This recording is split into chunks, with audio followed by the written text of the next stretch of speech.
Bueno, don Ernesto Chavana Cubos, muchas gracias por acompañarnos, por darnos un poquito de su tiempo. Sabemos que no solo es periodista, como usted dice, Ajá. sino también es empresario y bueno, se mueve de aquí para allá. Y bueno, queremos un poco de su conocimiento. Yo me acuerdo de chavo, de niño, que lo escuchaba en la RG. Cuando el fútbol era otra cosa, cuando apenas iniciaba, antes de que cambiara de rostro, podemos decir que es un rostro ya el día de hoy un poco más agresivo o más fuerte o más duro. Eh, la verdad escuchábamos las narraciones, incluso aquella cuando relatabas o comentabas el tema del descenso de Tigre, los momentos difíciles de Monterrey. Y bueno, has visto el cambio no solo en los equipos, en los jugadores directivos, sino también en la afición, que se ha convertido en una afición violenta. Tú le llamas en cierto momento voraz. Y quizás lo haces con burla, con sátira, pero sí ha cambiado de esa manera, ¿no, señor? Mira, la afición siempre ha sido una afición muy apasionada. En la ciudad de Monterrey, con el duelo Tigres Rayados que buscan uno u otro ser mejores, se burlan del que va abajo, eso nunca se ha quitado y no se va a quitar. Y esto genera ciertas conflictos. Y ahora con el ingreso de las famosas barras, que se les ha apoyado más, pues tú ves a las barras y escuchas a las barras y no son cantos religiosos, son palabras ya en otro tono. Los chavos se pierden, las mismas barras se hacen llamar ladrón de mi cerebro, y entonces se están metiendo en un tema en el que la violencia está inmiscuida, y eso pues son los clubes los que se tienen que encargar de poner orden. Pero si a los clubes pues les tienen miedo a las barras o por algún acuerdo que desconozco, aceptan que vayan cada vez más, pues es que les conviene que exista ese ambiente. Y ellos han propiciado y han permitido que el fútbol vaya convirtiéndose de lo familiar que teníamos antes, con las porras que antes se gritaban, a los insultos que hoy se manejan. Entonces es la evolución que lamentablemente se ha ido aceptando en la ciudad de Monterrey. Yo recuerdo que, por ejemplo, en el Atlas contra Querétaro hace algunos años, pues hubo ahí unas agresiones y unos actos violentos reprobables, y creo que no se hizo lo que se tenía que hacer, que era correr a las barras de los estadios. Al contrario, buscaron otras razones justificando el hecho, y lo han hecho en otras ciudades. También lo han hecho en Guadalajara, lo aceptan allá en Torreón, y pues el mismo fútbol lo ha permitido. Lamentablemente vivimos en un momento de violencia que se ha estancado, se ha Uh-huh. estacionado en el estado de Nuevo León desde prácticamente el 2007, 2008 y el día de hoy, 2025, pues bueno, continúa y no se ve para cuándo vaya a terminar. Lamentablemente esto va de la mano con el tema de las barras que bien menciona. Eh, Comentarnos un poquito, que nos dé el panorama. Aquel año 96 nacía apenas un pequeño grupo que se llamaban las lombrices del volcán. Uh-huh. Antes de la llegada de los libres y locos, ellos fueron los primeritos que empezaron a hacer cánticos, que saltaban. Era vistoso, pero ¿qué se pensaba en ese momento? Se pensaba que podía incrementarse de tal manera el número de seguidores que fueran ya una barra establecida. Esas lombrices era porque llevaban unos globos, de esos globos de lombriz, y eran cantos distintos, eran apoyos distintos, eran gritos diferentes, era la ola. Y sí, desde luego que había una presión para algún jugador que pudiera fallar, pero no eran agresivos, no los recuerdo así. Lo que hoy se ha tenido que vivir en el estadio es muy diferente a lo de las lombrices volcánicas, que aquella afición que estaba en la zona de preferente de sol y que fue creciendo, pero pues bien llevada, como apoyo incondicional a un equipo que estaba en la cancha entregando pues todo en el terreno de juego. Eran diferentes las porras de aquel tiempo, del noventa y tantos, a lo que hoy estamos viviendo. Y en Eh, el tema de la violencia que dices tú, pues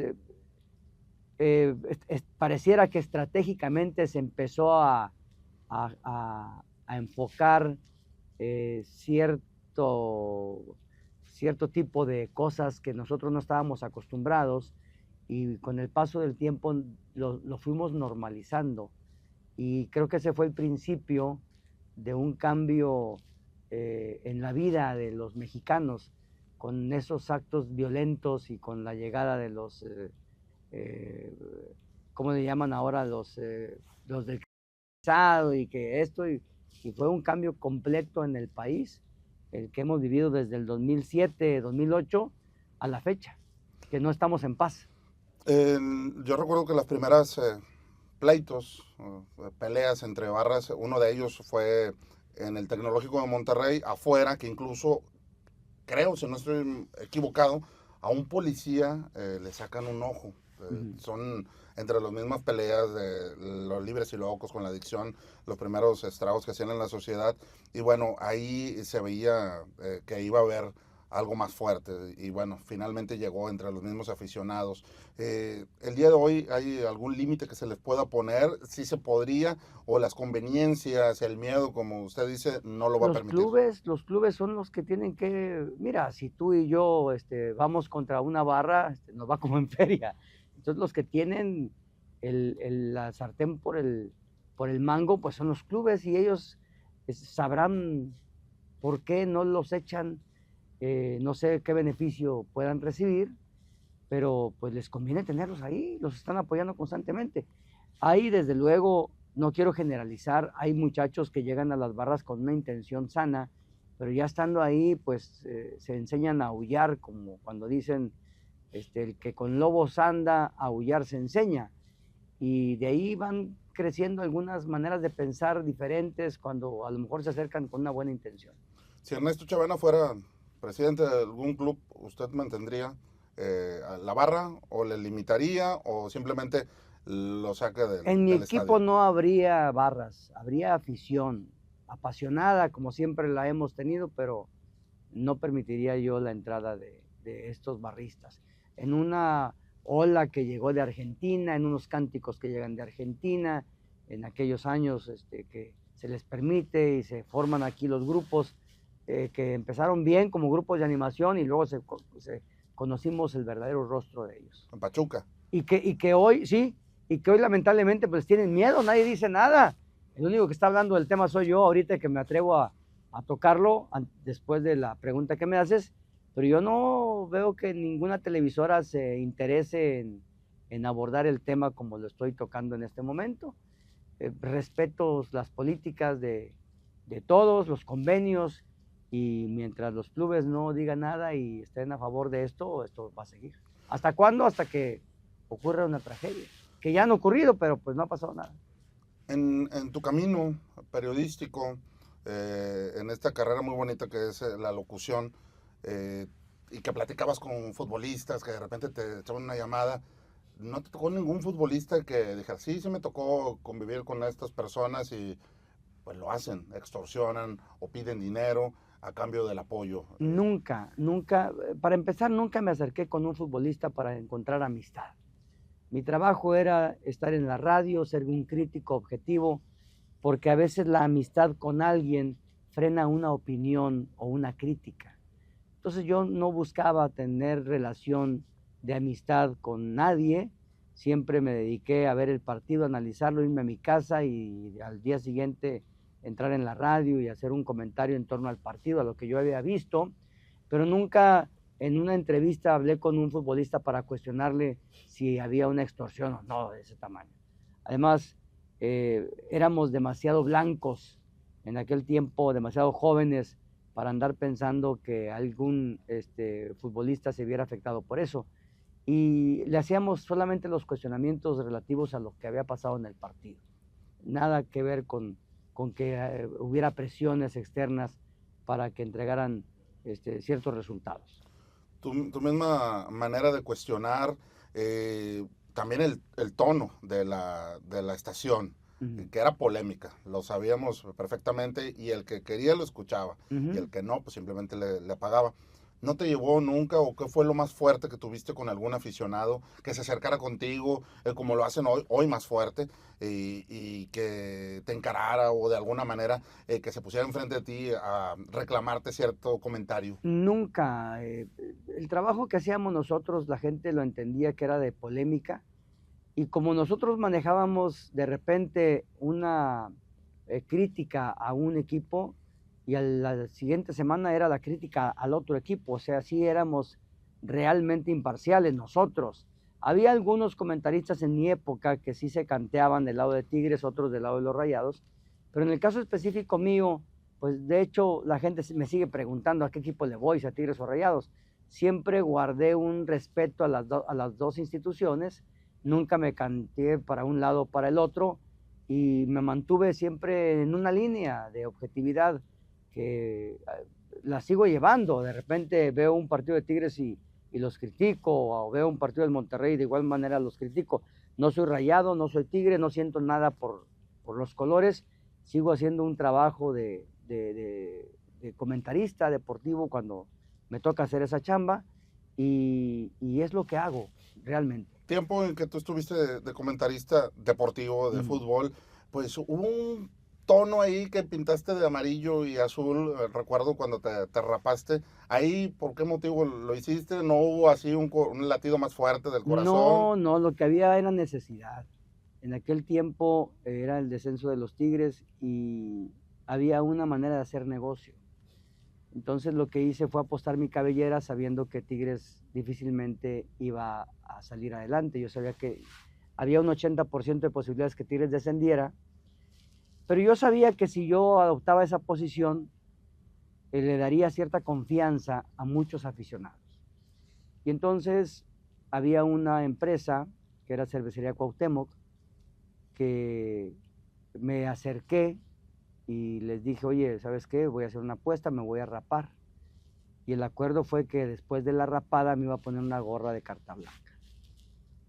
A cambio de eso iba yo a recibir 10,000 pesos de la publicidad, y con esos 10,000 pesos pude poner la ventana principal de la casa en la que nos estábamos cambiando Juanita y tu servidor en el 96, y pusimos ahí la ventana gracias a ese patrocinio de carta blanca por la apuesta. Entonces lo hicimos con dos sentidos, de identificarnos un poco con el tema de Tigres y el difícil momento por el que estaban atravesando, que iban camino al descenso, y también desde el punto de vista económico yo necesitaba ese recurso para terminar una construcción que estaba haciendo en casa. Recuerdo también mucho el momento, hablando del mismo tema del fútbol, algunos pensamientos que se vienen, que agarraste mucha empatía con el tema del carro balón, ese con el que salías. Ajá. Y bueno, que fue maravilloso la gente cómo te respondía, se acercaba, se tomaba algunas fotografías. ¿Tú cómo lo tomaste en ese momento? Pues para mí fue una genialidad, porque se creó justamente en el momento difícil en mi vida, cuando yo regresaba de vacaciones y luego me volvieron a mandar de vacaciones.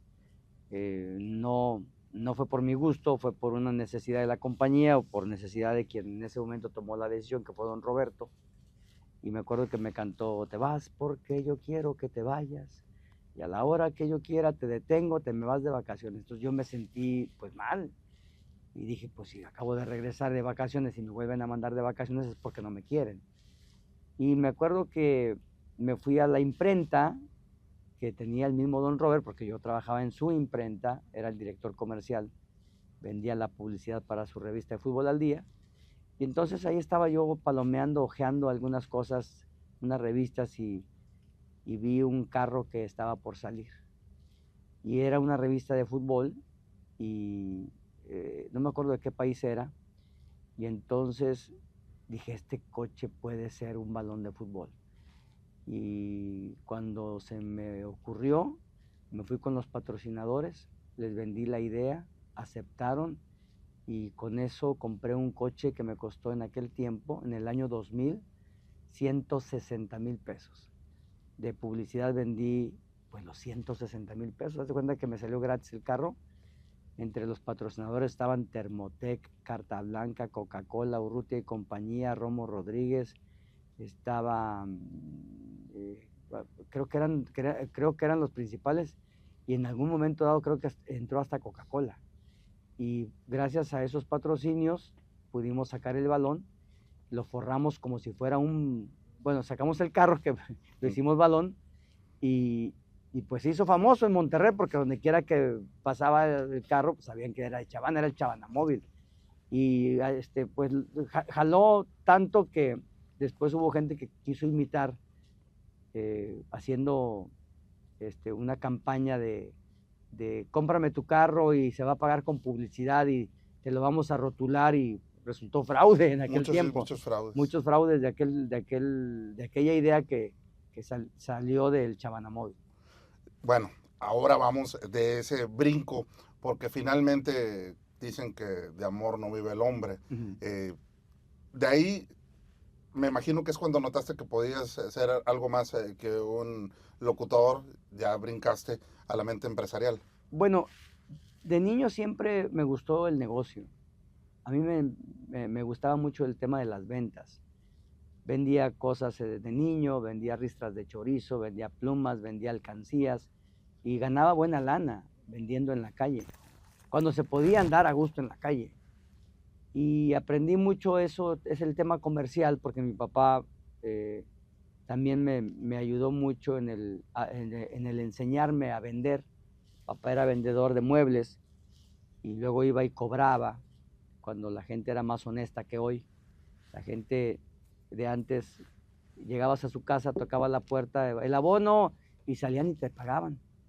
Hoy la gente se echa compromisos y no paga, y cuando vas y le tocas se esconde.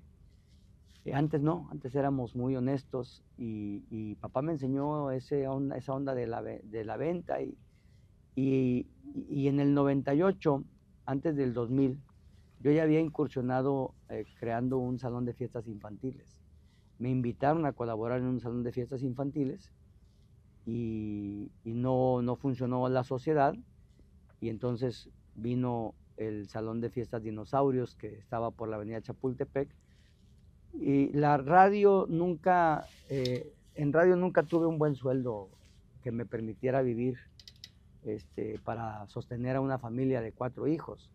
En aquel tiempo yo tenía a mi hija Patricia, ella nació en el 96, y entonces para el 98 pues yo ganaba poco en radio, los sueldos no eran, repito, para sostener una familia de 3 hijos. Entonces empecé a combinar, y dicen que la necesidad es la madre de la invención. Entonces empecé a crear estas cosas, como el Chavana Móvil, como el salón de fiestas infantiles Dinosaurios, que eran dinosaurios que estaban pintados en la pared, y cuando los niños entraban se impactaban, y fue un boom ese salón. Luego nació el Castillo Eventos, y luego otros salones, y se fue creciendo el grupo al grado de pues ahora llevarlo hasta a que pase a los hijos, ¿no? Que los hijos continúen el tema de los negocios. Y ahí vamos avanzando, creciendo en el medio, nosotros en el medio de comunicación, pero a la vez compartido el tiempo con negocios que todavía mantenemos. Y de ahí también salen algunos programas. Por ejemplo, yo recuerdo el primero que tuviste también de fútbol, pero que se desligaba un poquito del fútbol, le metías comerciales, que prácticamente estaban en todo tu programa. Y bueno, hacías concursos con Eleodoro. Era el Superclásico, ese nació en el 2000, justamente cuando estaba el Chavana Móvil. Nace el Superclásico, y fue muy grato recibir la invitación del director de producción en aquel tiempo, Mauricio Latorre, y él fue el creador de ese Superclásico, pero encontró en Chavana al comentarista que podía ser el showman por la manera en la que yo llevaba los programas en radio. Y dijo, ¿sabes qué? Este chavo se me hace que puede conducir para televisión. Y qué raro fue que durante 15 años estuve en la RG y nunca fui invitado para hacer un programa de deportes en Canal 12. Y tuvo que llegar un director de producción para invitarme a hacer un programa de concursos. Es decir, que no fuera específicamente Chavana de comentarista. No fui jalado, digamos, por el equipo de deportes, sino fui jalado a televisión por el equipo de producción. Y nace el Superclásico, y en el Mundial del 2002, cuando don Roberto se va a Japón y a Corea a cubrir para Televisa el Mundial, me quedo yo acá en Monterrey y nace las noches del Mundial en el 2002. Como yo ya tenía tablas conduciendo el Superclásico, que ya lo llevaba 2 años, me invitaron a conducir las noches del Mundial, que posteriormente se convirtieron en las noches del fútbol, que posteriormente se convirtieron en el show y en lo que hoy estamos haciendo, que es llevar entretenimiento por las noches. Y bueno, hasta el día de hoy, como tú lo dices, ya podemos contabilizar décadas. Sí, ya Décadas. son Y, dos, y en radio ya son 3 décadas. Estamos cumpliendo 35 años, vamos por 4 décadas.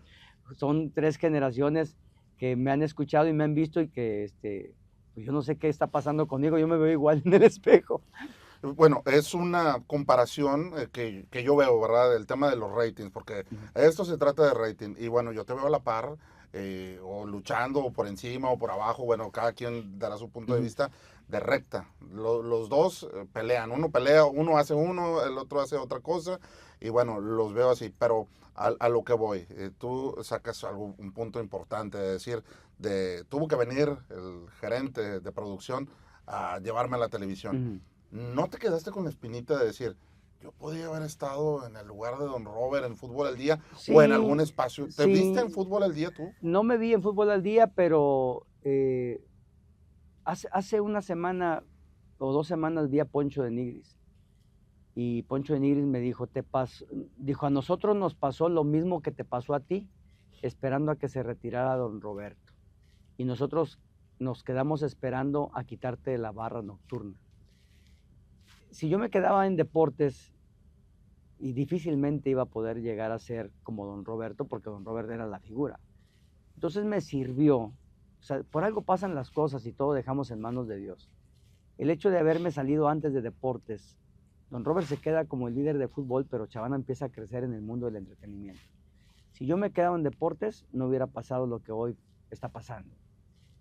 Hoy me conocen en Estados Unidos, me conocen en México, antes pues no llegaba la señal de Canal 6. Hoy puedo ir a Guadalajara y la gente me conoce muchísimo más cada día por el tipo de programas que hacemos.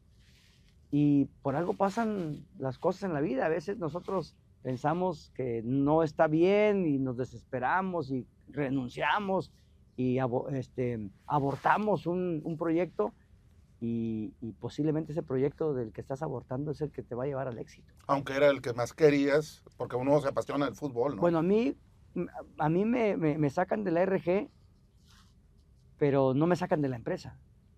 Yo recuerdo que en la empresa se puso a pensar y dijo, a ver, don Robert pues ya no quiere a Chavana, pero Chavana es un elemento muy importante que ha demostrado pues su trabajo en televisión.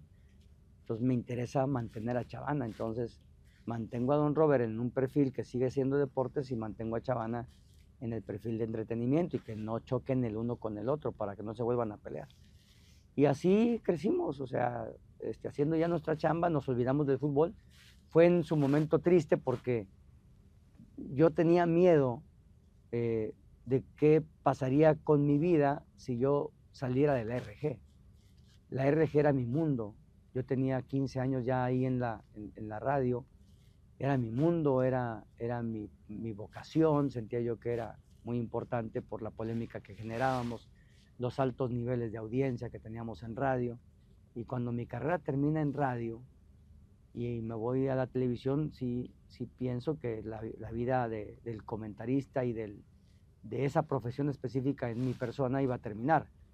Pero supimos aprovechar las condiciones que en aquel tiempo se nos dieron, y logramos sacar adelante los proyectos en televisión. Yo recuerdo que tenías dentro de tu programa una sección que se llamaban Los Paranormales, que estaba el Papirri. ¿Tú crees en lo paranormal? No. ¿No crees en lo paranormal? No, yo no creo en lo paranormal, yo no creo en lo esotérico, yo no creo en nada de eso. Sí hay energías, desde luego, las que conecta la Comisión Federal de Electricidad, cuando llegan los recibos ahí de luz, pero Sé Y te que... puedes morir de un susto. pero no, yo no creo en nada de eso. Los muertos están y nadie ha regresado de la muerte para la vida, para contarte qué se siente. Entonces, solamente Jesucristo es el único que, quienes tenemos fe y creencia, es el único que ha resucitado y pues nada más. Entonces, ¿cómo tú tomarías el punto de que va un aficionado tigre, porque volvemos a ese tema, entierra una gallina y casualmente del otro lado no han podido ser campeones de lo que quieren en el Estadio de Rayados de Guadalupe? Pero no es por la gallina, es por las malas decisiones que hace el director técnico y los errores que cometen los jugadores. O sea, no es una gallina. Nosotros agarramos la gallina de juego. Para empezar, ni nos consta que hay una gallina enterrada. Y luego menos que sea negra. Puede ser una gallina blanca, puede ser un gallo rojo. O sea, a lo mejor una gallina embarazada. ¿No? O sea, nosotros lo agarramos de show. Pero eso de la gallina no existe. Y si un albañil haciendo una mezcla puso una gallina y luego le puso ahí más cemento, pues ahí se va a quedar y no porque la gallina esté ahí va a hacer que el futbolista a la hora de ejecutar el penal la mande a la tribuna 7, ¿no? No, son mafufadas, eso es parte del show que nos gusta a veces provocarlo, para que exista cierto, algo enigmático. Un sazón. Un sazón, un ingrediente más para lo que se está manejando, pero a mí las gallinas enterradas me hacen los mandados. Una ocasión, ya una historia real, estaba de vacaciones y recuerdo que en las vacaciones mi familia toda estaba conmigo. Y el chavo que yo tenía en casa ayudándonos hizo limpieza en el patio. Y en el patio encontró un féretro chiquito, con cadenas y con unos candados, color rosa. Y me acuerdo que me manda las fotos y me dijo, mira lo que encontré en su patio. Y dije, madre mía, ¿quién habrá hecho esa barbaridad? Yo solté la carcajada, porque a mí me causaba gracia que la persona que lo haya hecho con la intención que haya querido, pues no le iba a jalar su asuntito, porque pues yo no creo en esas cosas. Entonces le dije, rómpelo y ábrelo. No, yo no quiero abrir. Ábrelo, si no todo el mal va a caer en ti. Y lo abrió y eran como unos pajaritos muertos ahí. Es una cosa rara, pero que te digo hasta dónde la mente te puede jugar en contra si tú le das cabida a esas tonteras. Entonces eso lo viví en carne propia. Y eso era más que una gallina enterrada, más que una gallina negra. Sí, era ya algo más directo. Era más directo, Sí. Y ese sí fue real. Ese sí fue de hecho, real. tengo en las fotos. Bueno, no sé dónde esté, pero ahí deben andar. Su programa es show. Uh-huh. Y siempre le has usado esa palabra. ¿El fútbol es show? Bueno, es show hasta cierto punto. Te voy a explicar por qué. Una vez fui a ver un partido cuando todavía no era comentarista. Mi primer partido que fui a ver fue un América Tigres. Y en el América había un jugador que se llamaba Miguel Ángel Gamboa, que era un extremo. Yo recuerdo muy bien que Gamboa desborda por la punta de la izquierda, pegado a la banda. Llega el defensa de Tigres, le barre, no me acuerdo quién era el defensa, le barre y lo tumba. Y el árbitro marca falta. Y entonces Gamboa se levanta, voltea hacia la tribuna y le hace, o como que los engañé. Ja, ja, ja. O sea, y todo el público, ¡ah! Entonces ahí me di cuenta que el fútbol también es show. Y los jugadores hacen show. Y los jugadores les encanta hacer show. Y más en México. Entonces está ligado el deporte con el show. Nada más que algunos no quieren aceptarlo, otros piensan que no existe, pero es show. Claro que todo en la vida es show. Además debemos tomarlo como tal, porque se vive solamente una vez y el show es para divertirnos y disfrutarlo. Entonces el día que no lo haces, estás amargado. El día que no adoptas esa posición alegre, estás frustrado. Esa es mi impresión. Pero en todo lo que tú ves en la vida tiene que haber algo de show. Pero no hay un lado oscuro del fútbol. Tú no ves que pueda haber negocios debajo de la mesa, debajo del agua. Bueno, eso en Italia pasó, si es que te refieres a los acuerdos de quién gana y quién pierde. Hay apuestas, ahora las casas de apuestas son las que dominan el fútbol en México. En otra época se podría ver mal, porque no puedes ser tu patrocinador de un equipo sabiendo que, pues qué tal si el equipo se deja perder y la casa de apuestas gana. Pueden ser manejados ahí los resultados, pero es algo que no me consta, que para mí no está bien, pero los clubes lo han aceptado porque al final de la historia reciben un beneficio económico. Tampoco quiere decir que eso esté pasando. Los clubes necesitan dinero para subsistir, los sueldos de los futbolistas son cada vez más altos. Entonces, de algún lugar los clubes tienen que agarrar dinero. Y pues aceptaron que fueran las casas de apuestas los que aparecieran como patrocinadores. Le pasa al Monterrey. Monterrey está patrocinado, creo, por una empresa que se llama Codere, y hay otros equipos que son patrocinados por Caliente, y hay otros que son patrocinados por otras casas de apuestas. Pero bueno, pues así es lo que hoy se está manejando. Creo que el día de hoy el único equipo que no está patrocinado por empresas de apuestas es Tigres. Y al respecto del otro, pues acaban de descubrir esta semana, ¿verdad? El tema de Real Apodaca, equipo de segunda división, que jugadores, algunos de ellos que estuvieron en primera división o en primera A, descubiertos en temas de apuestas, de manejo de partidos. Pero bueno. El hambre es dura. Quien tiene hambre hace hasta lo que no. Vende su alma al diablo. ¿Cuáles son las predicciones de Chavana? Las predicciones de Chavana al respecto de Monterrey y Tigres. Monterrey acaba de hacer bombazos y dicen que van a seguir viniendo. Tigres está todavía renovando esa plantilla que Miguel Herrera les dijo viejos, pero todavía lograron ir a ganarle al Chivas. En los próximos 2 años, 3 años, Tigres se va a mantener como un equipo que sigue luchando la tabla de arriba, campeonatos. Monterrey ahora por fin ya va a poder ser campeón. ¿Tú qué es lo que ves? Yo no veo campeonatos en los dos equipos. Yo veo mucha inversión. Yo veo a directivas preocupadas por dar títulos, pero a veces las cosas no son así. O sea, el fútbol es traer un director técnico capaz, no que sea de cara bonita. El fútbol no es de traerte un futbolista de 39 años, por mucho cartel que haya tenido. Hay que traer un futbolista que sea capaz y en el terreno de juego que demuestre la calidad que tiene. Entonces se están dejando guiar por otras cosas y se están olvidando del sentido estricto que es ganar en el terreno de juego. Los técnicos últimos que han tenido, en el caso del Tan Ortiz y de ahora de Michelis, no han sido los técnicos en el caso de Monterrey que hayan superado lo que Víctor Manuel Vucetich había logrado. Pero llegó una nueva corriente al Tato Noriega con esas nuevas ideas de inversión en jugadores españoles y demás, y pues no se le están dando los resultados. Entonces a veces se enfrascan tanto y se preocupan tanto por campeonar que cometen errores a la hora de contratar y se dejan guiar por el canto de las sirenas y se traen jugadores que piensan que van a ser la octava maravilla del mundo. Pero pues veo que siguen cometiendo los mismos errores.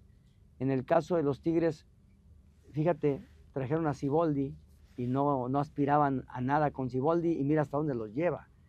Es muy difícil poder pronosticar, pero mientras sigan con esas maneras de hacer las cosas, yo siento que se están equivocando en lugar de cometer un acierto.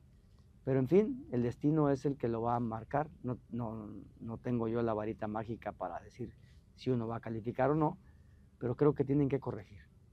¿Cuánto más Chavana tenemos? Pues yo creo que hasta que la salud me lo permita. Me siento muy fuerte todavía para hacer un programa de televisión. Ayer hice un programa que se llama Cantadísimo y me sentí súper bien. Lo disfruté mucho. Mis programas siguen marcando audiencia en los niveles más altos en la barra nocturna. La creatividad todavía la sigo teniendo. estoy sacando programas con los recursos que me dan. Entonces yo siento que no me voy a retirar. O sea, yo me voy a morir en la tele o me voy a morir en las redes sociales.